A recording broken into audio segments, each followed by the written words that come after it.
CP3 going for his first championship ever. Should be huge. How do you feel, Brad Krantz? I only have one ear working. Oh, well, that's all you need. Oh, it actually is, but I'm sure you're going to want to use both of them since you did pay for both at some point. So, yeah. That's the reason. Of course, I don't have the. Hold it. Try it now. Talk to me. Hi, you. Oh, hey, yeah. person. There we go. Talk. What am I, a dog? Well.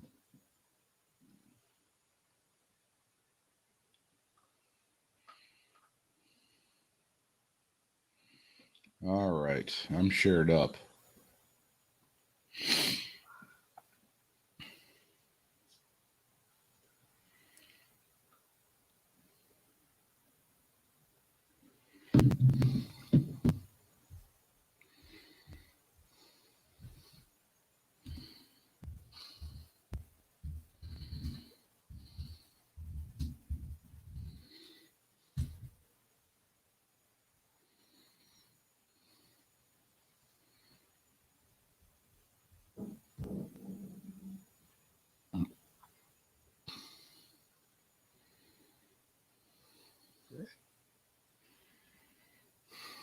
By the way, I was at a doctor's office. I won't even say what kind of doctor it is. It's not important.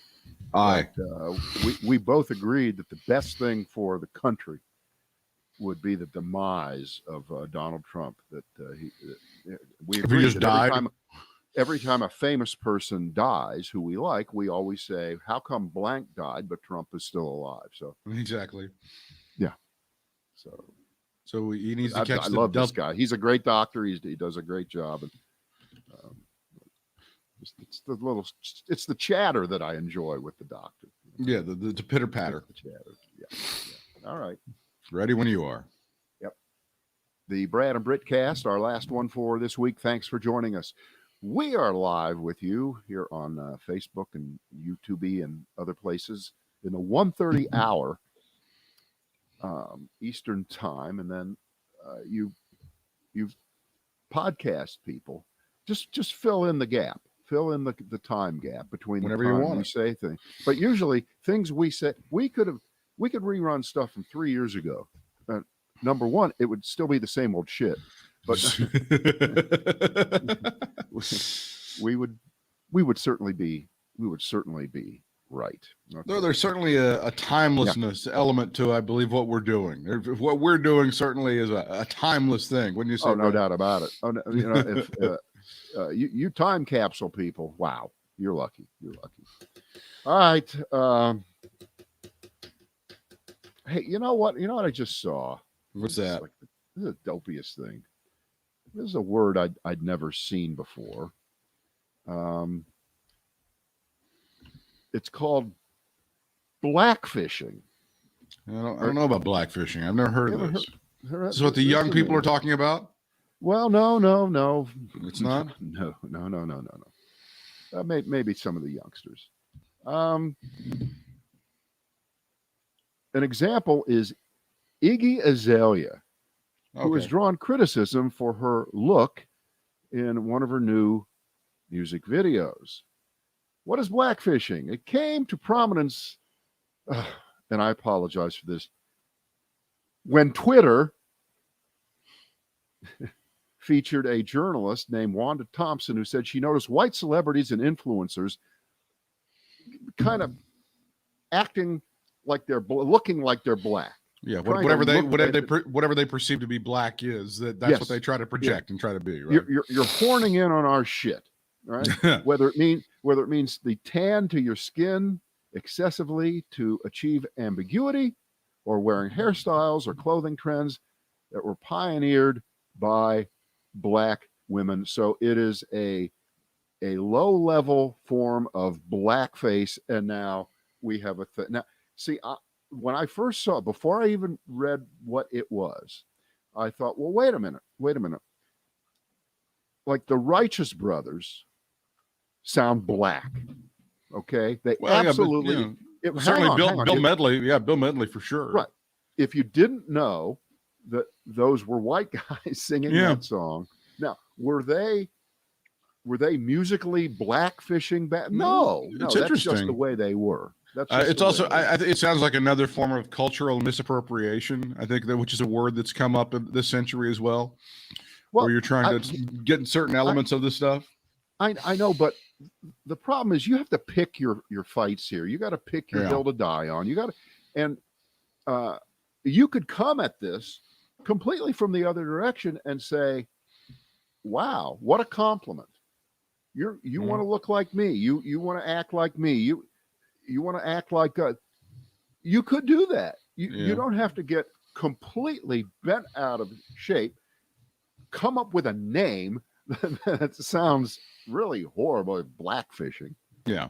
And by the way, is it the other way around? Is there such a thing as white fishing by black? Oh, no, but if you've been straightening your hair and you're black, and you've been doing it for that's been going on for what, about 2,000 years? But no, people just did it. They did it. I don't think it's such a thing, but there it is. It's just something else to get your hands wrapped around. Or maybe we should have put it in the "is this too stupid to talk about?" But I think I'm glad you know about it now, because you might want to be careful. You might want to be careful there, Britt, because I'll tell you what, you're a proponent of the Las Vegas Raiders. Oh yes, and they've got an edge to them, and you know what that means. If they've got an edge, blackfishing. I'll be taking my Iggy Azalea records and burning them later today. If anybody wants to come by the house, it's going to be pretty rough. And you know what? We're certainly banning her from this show. Oh, no more of that. You won't hear any bumper music involving Iggy Azalea on the Brad and Britt cast. That's for damn sure. All right, here you go. Kim Kardashian in 2017 was accused of channeling Jacqueline Kennedy Onassis for a cover shoot that some said made her look darker than you. What the fuck? Jesus. Yeah. I think there's a big, and I'm not a Kardashian fan at all, but there's a big difference between that kind of stuff and like intentionally darkening not dark-skinned black people, like when they did it to OJ. I think they've done it to Kamala Harris, people who aren't really black. It is awfully odd, though. I always found over the years how a lot of white folks who were fairly racist would go out and did try to tan and darken their skin as much as they possibly could. I always found that to be kind of interesting, how that was somehow acceptable or something they thought was okay. But Lifetime Achievement Award in this area goes to the great George Hamilton. Because when has he not had a tan? Right. Going back to the beach blanket bingo movies of 1961. Okay, so we're 60 years into George Hamilton. And you know what that gets us? Of course, it always gets us back. All roads lead to Trump. And the orange skin tones and the small circles under his eyes for the obvious tanning bed or whatever product that's what he's doing. He used. Yes. I don't know what's going on there. I like that. Well done. Well, how do you explain the tiny little white circles under his eyes and the orange tone of his skin at all times? How would you describe that other than a tanning bed? I wish it was a form of skin disease that was about to if he's using a tanning bed, if he's using a tanning bed, keep your fingers crossed, because melanoma may be the way to go. That may be how we finally get rid of this guy. But again, I don't know if that's going to be the thing or not. You want one more example? This is Bruno Mars. I want to know what idiotic website you got this from. I want to know what stupid website you got this from.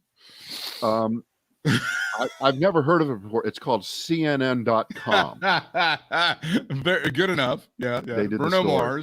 Bruno Mars has defended himself against accusations that he appropriates black culture in his music and look. And in 2018, Mars was accused of playing up his racial ambiguity to cross genres. Okay, so Mars has a Filipino mother and a half Puerto Rican, half Jewish father. So he's 50, 25, and 25. He says, you can't find an interview where I haven't talked about the entertainers who have come before me. The only reason I'm here is because of James Brown and Prince and Michael Jackson. So, I mean, this is so stupid. I can't handle it. This was too stupid for us to put in the. Is this too stupid to talk about? But I guess it's too stupid I for guess us to even think. It's the. But you understand when you were talking about black folks who were restraining their hair and stuff is because the white standard for beauty and handsomeness was the standard, and there were folks that were trying, and that's and to the extent that they would put that ridiculous what they called the creamy crack in their hair, which hurt people's scalps. I mean, it would literally burn your scalp. And one of the companies that was huge in this area was the Dudley Company right here in Greensboro. They were one of the guys who made a lot of that stuff. I mean, if you look at the girl groups of the 1960s, right, many of them had the giant straight-haired wigs, right? Whether it was Darlene Love or the Supremes or none of them had their natural hair being shown. And clearly that was a decision made by white America and white record executives and white television people and white movie makers and record people, that the only way you had a chance to get a hearing and get liked and listened to as much as you could possibly do is to not look black in terms of your hair. Now, the idea that all these years later, this is being turned on its head we got to move on. I'm wallowing in it right now, Britt. Well, it's very early in the podcast for me to be wallowing in something that's completely, by the way, my fault. My fault. I did not need to go here first, but for two white guys of a certain age, it is dangerous for to discuss this. But I'll mention one more thing, and we won't even talk about it. We'll move on. But butt implants. That's all I'll say. Butt implants. They become a thing, and that's how it was. And that's all. That's all I got. Moving on to this little. When did you get yours? I couldn't let it go. It was a back alley guy, and he took Venmo, so I couldn't really turn it down. I saw this one. Turning Points USA. You're familiar with this particular political action committee? It was started by the city at Charlie Kirk. Now, you've seen Charlie Kirk on a lot of he's become a young conservative who's become just a tremendous asshole. He's really become kind of a go-to asshole for the under 30 crowd. Turning Points USA has started a campaign. It's called Know the Facts, No Forced Vax. And this is aimed at college-age kids saying, I don't know, don't let that college tell you that you have to have a vaccination before you go back to campus and go to live classes. We're fighting back against this, Brad. Turning Points USA is mounting a campaign, and they're saying that, oh, no, you don't. We're not going to take it. No, we ain't going to take it no more. Your thoughts? Well, I would just like to broaden it out because, Charlie is just one of.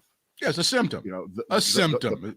The panoply of complete insanity that has the ability to undermine everything that we're trying to achieve in this country. Job one, beat the virus. I thought we all agreed on that. Could we not be so political about? Well, apparently we are. And the line today on why the financial markets are wavering is because they are detecting a backtracking on our ability to beat the coronavirus and get the economy back to where we want it to be. And why is that? Because we still have, depending on what state you live in, anywhere from 20 to 50 or 60% of people in various states who are not vaccinated. And to have people like this guy and other folks, but led by Fox News, it either tails back to Fox News or Trump. We understand that. There it is. Right. Exactly. Fox News is moving from just asking questions to full-on anti-vax crapola, reads the headline. I mean, that says it all. And last night, or maybe it was this morning, unlike you, I get Fox News alerts, and I get them on purpose on my phone. Yeah. Because I like to see how they are shaping and distorting the news, not just between 7 p.m. and midnight on their opinion show, but all day long on TV and 24/7 on the internet and with news alerts that link you to their deceptive, distortive articles. And here it is. This morning at 8 o'clock, here was the headline. Fauci gets political and slams unvaccinated people. Retribution was swift. Wow. Whoa. Now, what do you think that's all about? The answer is he was on MSNBC on Wednesday night. He was on MSNBC Wednesday night. And for a guy that has basically held his tongue from the politics pretty damn well for the last year and a half, right? Kept his mouth shut for the most part. Although, you can see the frustration very often. You can see when he comes on now and he looks tired. He really looks like he's fed up. He's fighting the bullshit. He's just pushing the bullshit uphill. It's Sisyphus. He's Sisyphus. Right. And here's a quote from what he said last night. I saw this and I watched and I said, wow, boy, it's about time that Fauci start speaking more forcefully about the idea that there is a part of the country, there's a faction, there's a political party, there is a news establishment that is playing into this because they think it's good politics because their base likes it. Really? Okay. So you got to ask, what's the problem? Get over it. Get over this political statement. Get over it and try to save the lives of yourself and your family. And that's what Fauci said. So remember, Fox News turned that into that Anthony Fauci gets political and slams unvaccinated people. Retribution was swift. You know what the retribution was, quote unquote? The retribution? Yeah. The retribution was Fox News writing an article saying that Fauci said that. And it was forwarding a tweet from one person in the direction of Fauci. And the guy tweets, my advice to Fauci is get over it. If you don't want the vaccine, you have the right to make that decision. One Twitter commenter said, remember, that turns into Fauci getting retribution. He got spanked. Trump boy 9943 kicked his ass. Right. So I'll stop right there, reading anything, but you get the point. This is what they do all day long. I mean, from that headline on the alert, Fauci must have gotten fired last night. Boy, holy shit. I think he got fired. Whoa! He got fired. They took him outside and they shot him. And then they buried the body somewhere in the swamp. Right. That connects to the drivel that you rolled out here by this dope Charlie Kirk and the rest of them. They believe that the key to electoral success across the country is to say that the vaccine is the equivalent of Dr. Mengele playing games with your life. And you should have the quote unquote right to say no to it. And now it's even worse because Joe Biden and his medical stormtroopers are going to break down your door, hold you down, and inject you. I got that story. I got that story too. This is Fox News. HHS Secretary Becerra, absolutely the government's business to know which Americans have been vaccinated. And the tease to this one, the clickbait was they're going to knock door to door. And they're going to ask people and find out if you've been vaccinated or not. That's literally what Fox is trying to tell their viewers. That's what's going to happen. Well, I don't. That's not 100% wrong. There are going to be people, and they're going to ask you. Yeah. And if you'd like to play the game with people who ask you, who come around and say that's none of your business. Okay, well, it's none of your business. You can slam the door on them like you slam the door on everybody else. But when you have the virulent Delta variant, which is exponentially more able to spread itself around than the old-fashioned original virus from 6, 8, 10 months ago, then if you're not vaccinated, you're vulnerable. You're way more vulnerable than the rest of us, and you're likely to spread it around. I can't believe we have to keep repeating the same thing over and over again. We do, yeah. Obviously, it's true. And I'm not quite sure, again, I'm not as smart as everybody else who also can't figure out what do you do to get through to these people, because we've gone through the same. It needs to be a trusted person, maybe a member of the clergy, maybe a politician that you trust, maybe your own doctor. We've heard the list a million times, but none of them are as convincing as Charlie Kirk or Fox News or Tucker Carlson or those are the people that you should trust. I'm sure that these people were trusting Tucker Carlson with their health decisions for the last 10 years while he's been on TV. Well, and it's fair to point out that Tucker Carlson and Laura Ingraham and Sean Hannity have all been vaccinated. They're massive hypocrites on this thing. That certainly is something they won't publicize, and you'll have to. But that's the truth, and that's what's happening. But they're telling all of these people, and Charlie Kirk is through Turning Points USA is essentially telling these young people who have not been vaccinated yet, who want to go back to college, don't worry about it. Just be a freeloader. These other people that got the vaccine, they're going to help us achieve herd immunity. You're going to be fine. As 4 million people now, as across the world, have lost their lives to this. It's more than that. See, right there. It is so much more than 4 million. I'll bet there's a million or more extra people dead in India that we don't know about. Because they just throw them on a pile and light the the coals. That's exactly what happens. They're not exactly counting them. There's the story in the Washington Post. Biden announces door-to-door outreach, outlines other strategies to boost vaccinations. Now, on the Fox News story, you'll be vaccine raped in your own home. But vaccine raped? Yeah, basically is what's going to happen. But in the real story, it's door-to-door outreach. And nobody's going to hold you down and make you take the vaccine if you don't want it. But again, in Fox world, we're defending this, and again, the brown shirts are coming. By the way, the apology that we called bullshit on following the Holocaust Museum visit from Marjorie Taylor Greene looks even better now, because we knew it was absolutely insincere and she'd learned nothing, but now we know that she doesn't give a shit and she'll use the Nazi comparison for anything. If she goes to a bad bathroom, the people are just like Nazis. That's the Nazi bathroom.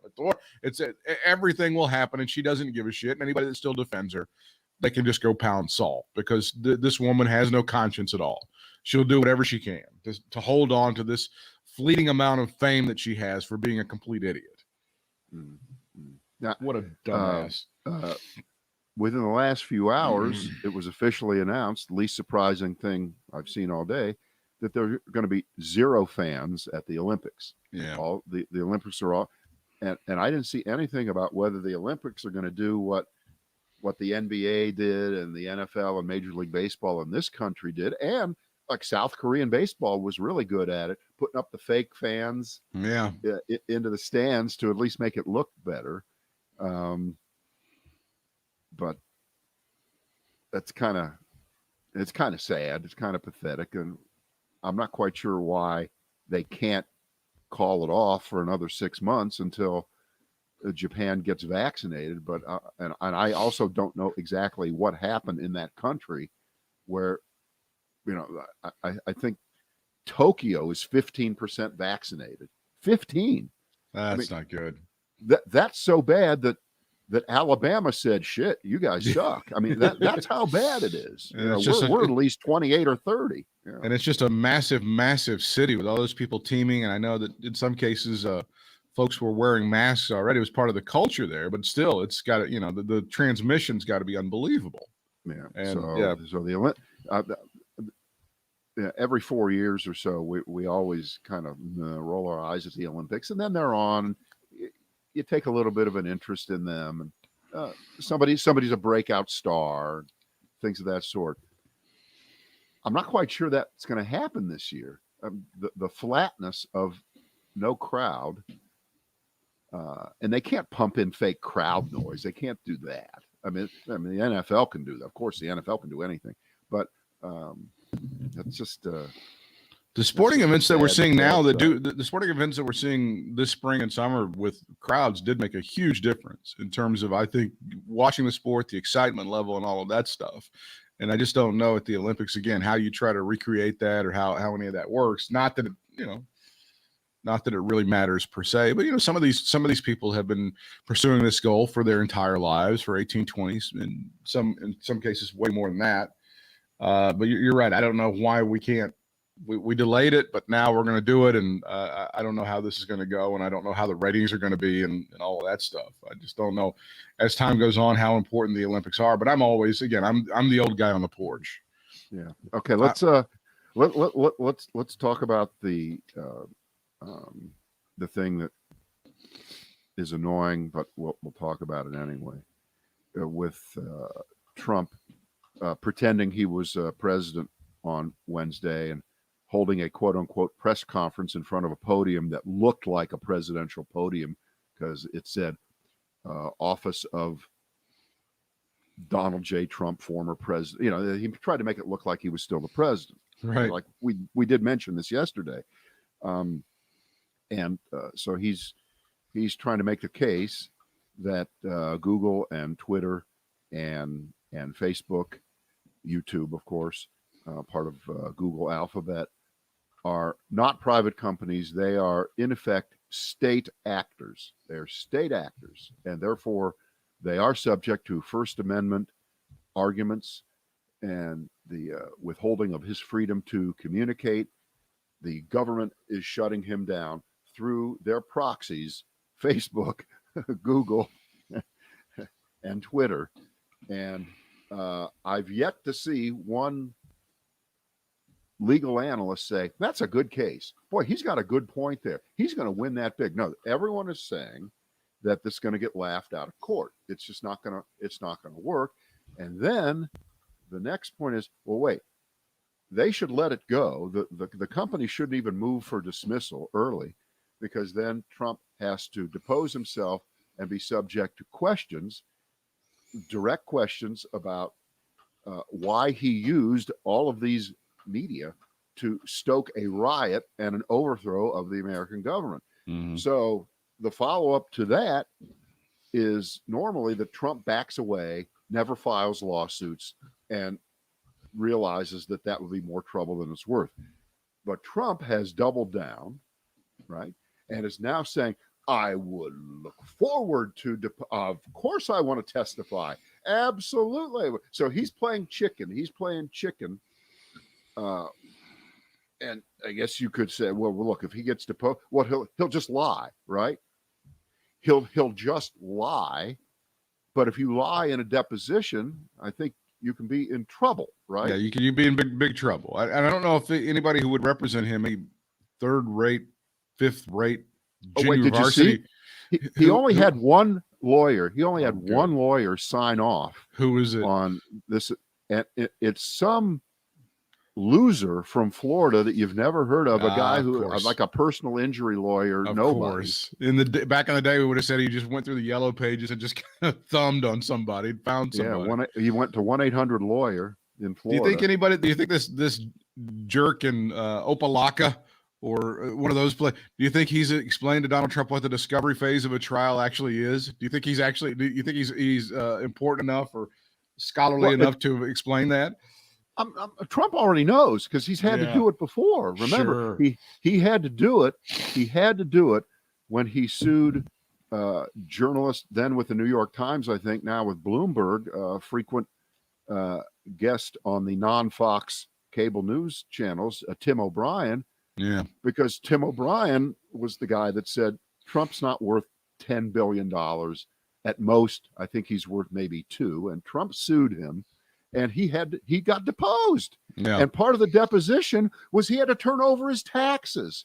So back then, they saw what a fraud Trump was, and everything.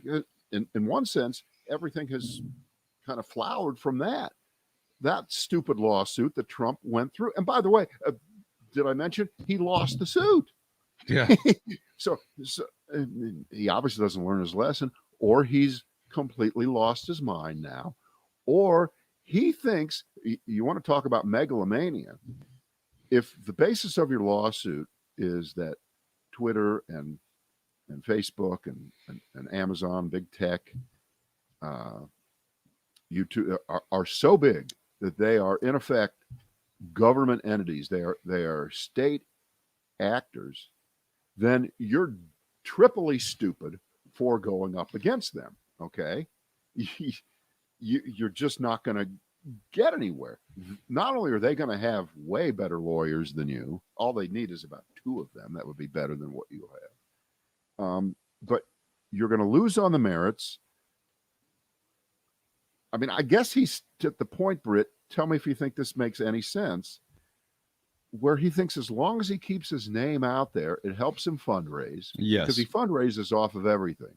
That's he correct. fundraised off the appearance that he made in front of the cameras on Wednesday. And then we have to ask for the billionth time, wait a minute, there are people they're still sitting there. I have one right here.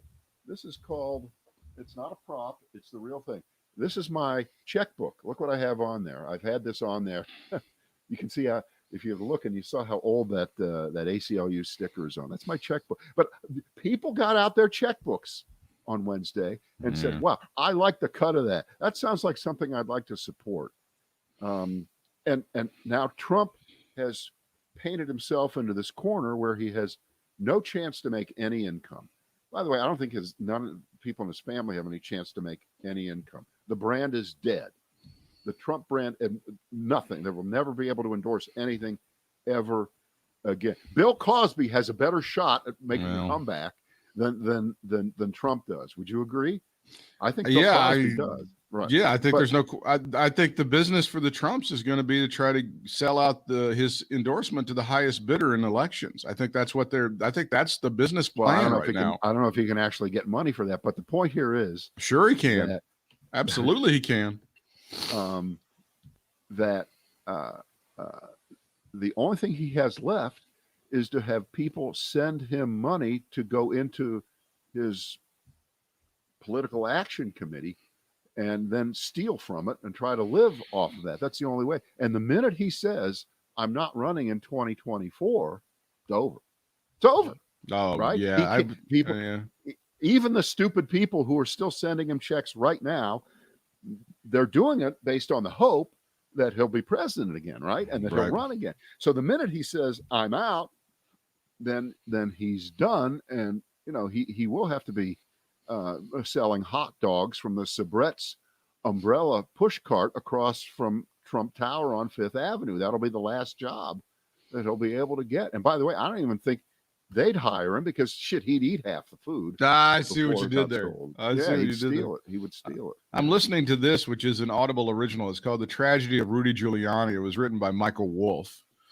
And there's some interesting stuff about this, particularly about 5 years ago when this came. It was about 5 years ago that we really started kicking up some dust about Donald Trump running for president. Well, no, he was well into he was well into getting the nomination. It was 6 years ago that he actually made his first appearance at a debate.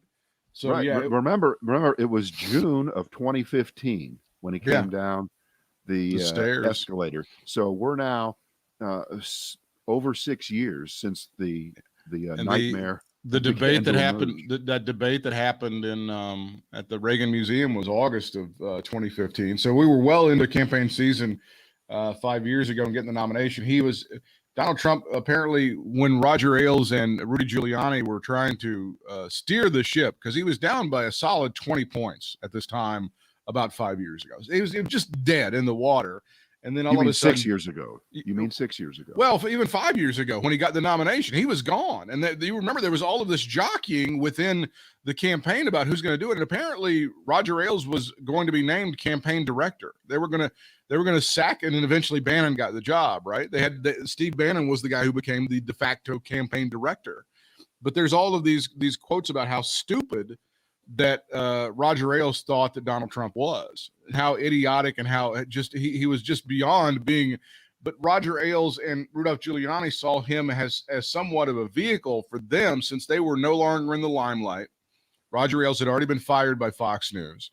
And of course, Rudolph Giuliani had already been thrown into the trash heap of history, but they were going to try to prop this guy up and have some sort of counsel with him, and he was going to be the vehicle for their stupid ideas, for their idiotic ideas on how to cure America and all of this influence and all that stuff. That's what they were seeing with Donald Trump even 5 years ago.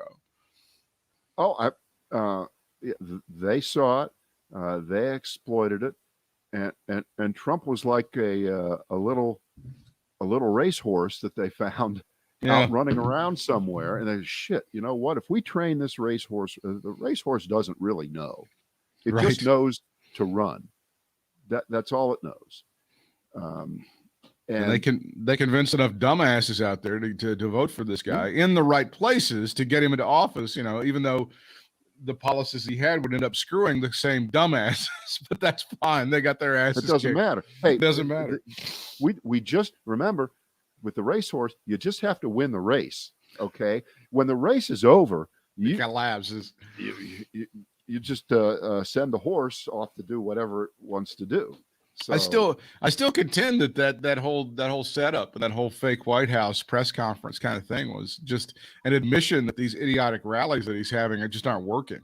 That they're not satisfying to him. They're not getting the press that he thought, and he's not getting it done. No, I think that there's some of that, but there's also the concept that this was going to get covered because it was a lawsuit he was filing. So you're definitely right that he is feeling the double sting now of being off social media. Well, it's a triple sting: off social media, completely failing in trying to start whatever website that he was going to do. That came and went pretty fast. And then the third try is to hold a press conference, but announce a gigantic lawsuit against the biggest companies in the country. So yeah, that gets people's attention for a second, but of course it's a total clown show. It's a meritless suit. By the way, in the law schools, when they teach about frivolous lawsuits, they might just want to start using examples from Trump's presidency because he's filed so many. How many times did he actually sue CNN and lose? At least 3 or 4 times while he was president. Every time. The only thing near a lawsuit victory you can find is that thing against Stormy Daniels. I mean, that was the only kind of lawsuit victory that he had, and it wasn't based on the merits that she was lying or anything like that. It was just like a jurisdictional thing or one of those deals. It wasn't like he rarely ever wins anything in court. Well, he can call that a win if he wants. Yeah. But the fact is, it opened the door for Michael Cohen, who was an accessory to the crime because they funneled the money through Cohen, and Cohen paid Stormy Daniels, and then they all lied about it.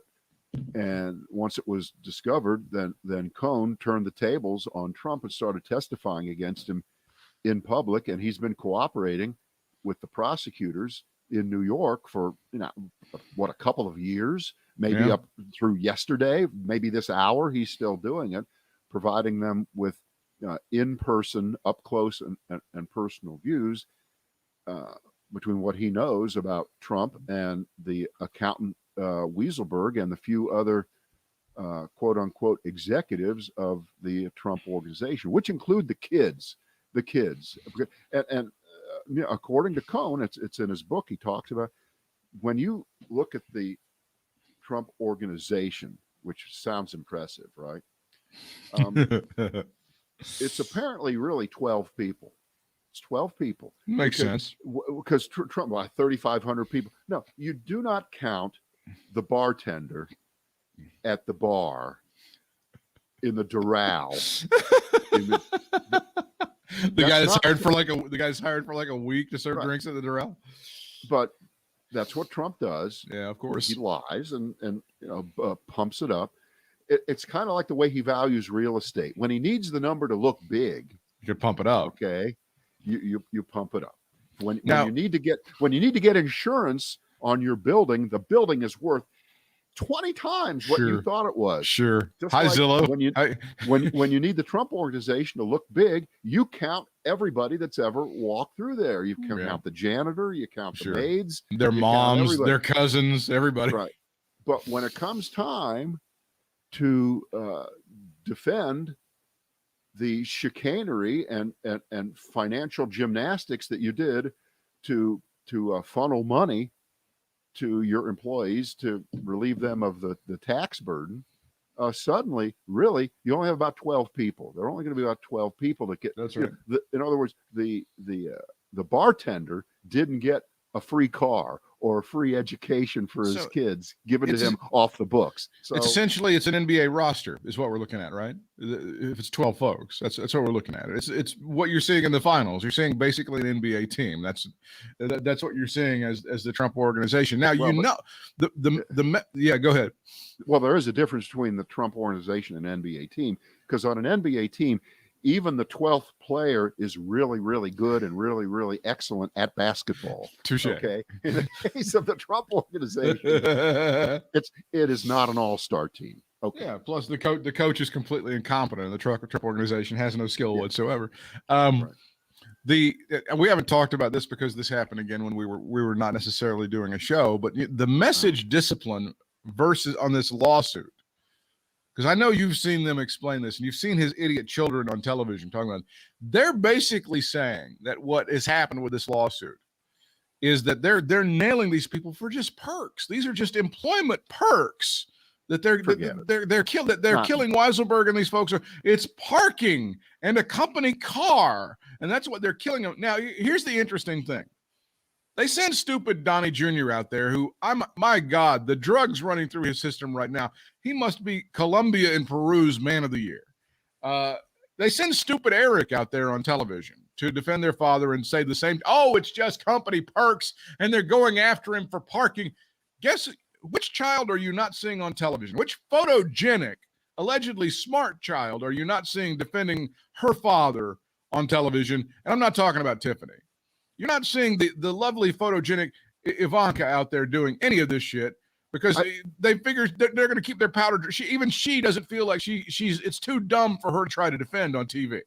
I heard somebody telling a story the other day that they saw her in a cafe or something. It must have been down in Florida, and she picked up a newspaper and covered her face. This is why newspapers are published now. They don't even publish newspapers anymore, just so she can cover her face, and so the hostages will have some reference point when they take somebody. Those are the two reasons that newspapers are still on dead trees, so that Ivanka can try to hide her. She's trying to hide. So that's what they've been feeding you. If the White House had some message discipline like that, he might have won a second term, but they've been sticking to their story now for nigh on a week about how this is just them. Oh, they're going after a company car. Is this all they have? And blah, blah, blah, blah, blah. And of course, they've had the complicit Trump media going along with it. What you said, 10 minutes ago, that any rules or laws or things that Trump enacted punished his voters. Okay. Yeah. His core voters should be upset that somebody is cheating on their taxes, that someone is giving free shit to the employees and keeping it off the books, because if they did that at their job, if they did that for their employees and got caught, they would be prosecuted for it. But we're still in the idea that he can shoot someone on Fifth Avenue and get away with it, we're way past that. We're way past that. He's shot more people on Fifth Avenue. Oh my There's God. a trail of bodies. And you know what? He's gotten away with it so far. It doesn't look like he's eventually going to get away with it, but we don't know. We don't know what the prosecutors still have up their sleeve, and we don't know how this is all going to play out. We don't. I would like to finish up the week by giving myself a cookie, because this story is now on Mediaite. There's Marjorie Taylor Greene comparing Ashley Babbitt's death to the killing of George Floyd during a Newsmax interview. As previously predicted on the Brad and Britt cast, this would be the what about for George. Oh, George Floyd was bad, but Ashley Babbitt was the same thing. Because as you know, George Floyd was actively trying to assassinate the number 2 person in succession in America. That's what George Floyd was doing when he was killed by Derek Chauvin. I have a simple response to this. Ready? Donald Trump killed Ashley Babbitt. Well, Donald Trump killed Ashley Babbitt. End of story. They can't say that I enough. rest my case. Yeah. All right. Enjoy your weekend. Stay safe from any sort of tropical storm action that you may or may not be getting. Watch out for those flash floods. And we'll see how the Suns do tonight in game 2. See you.